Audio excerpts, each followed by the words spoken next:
Hi, it's Kevin Lobates here, and Vincent Lichtenberg asked me a question about smart contracts in Ethereum, deploying or writing to or calling other smart contracts, asking if that's possible. And then his second question was, can the contracts get into a loop where A calls B, which calls C, which then calls A again, endlessly? Now, I'm actually going to answer the second question first because it's easier to explain, and that is that yes, you can have a contract that calls another contract that then calls another contract that calls the first one endlessly. However, it won't get stuck in an endless loop, because in order for contract A to kick off and start doing this process of calling B and then B calling C and then C calling A, you need a person to be calling a function in contract A.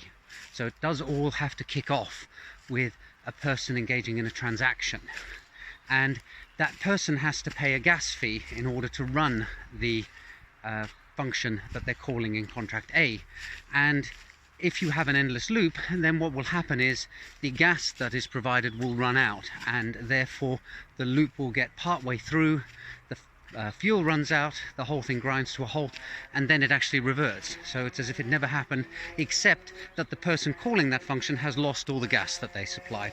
And this actually is the sort of key insight that Vitalik Buterin had in order to provide what is known as a Turing-complete programming language for scripts on a blockchain, which we now call smart contracts, but ensuring that you didn't hit what is known as the halting problem, which is programs that never end. And in fact, it's a problem in computer science that you can't, generally speaking, determine whether or not a program is going to halt other than by running it. There are some simple cases where you can determine that it will never stop, but there are other cases where it's not clear.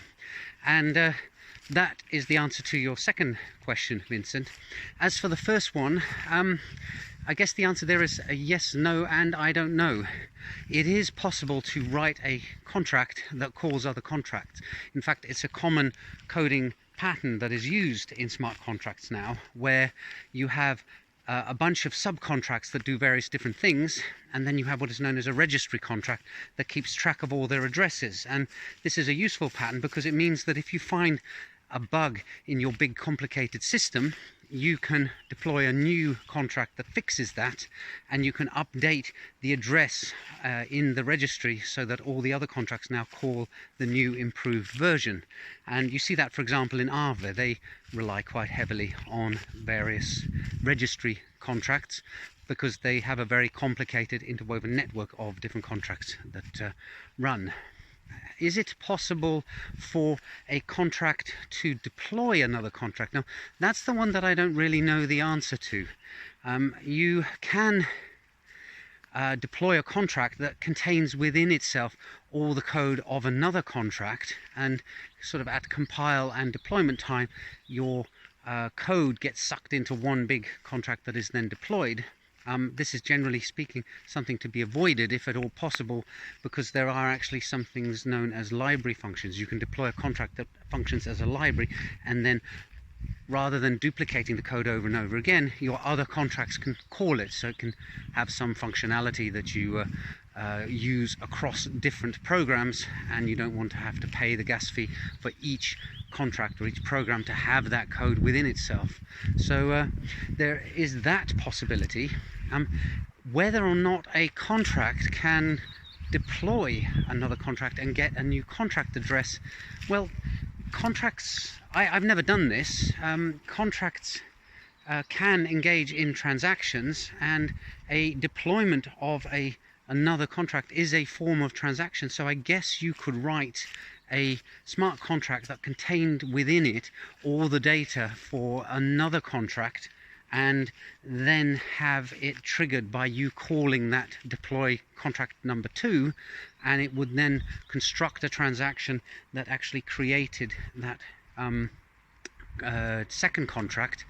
And you require gas for that, but a contract can actually own Ether, so I'm guessing that it would be able to cover the costs for doing so.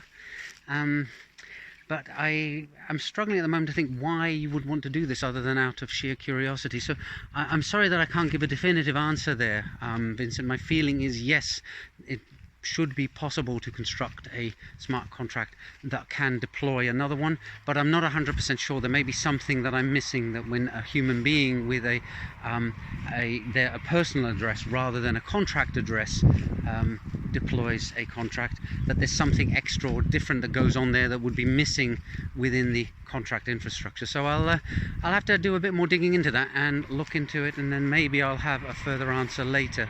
But in the meantime, I hope I've answered enough of your sub questions that you're happy, and I'll see you all in the next video soon. Bye for now.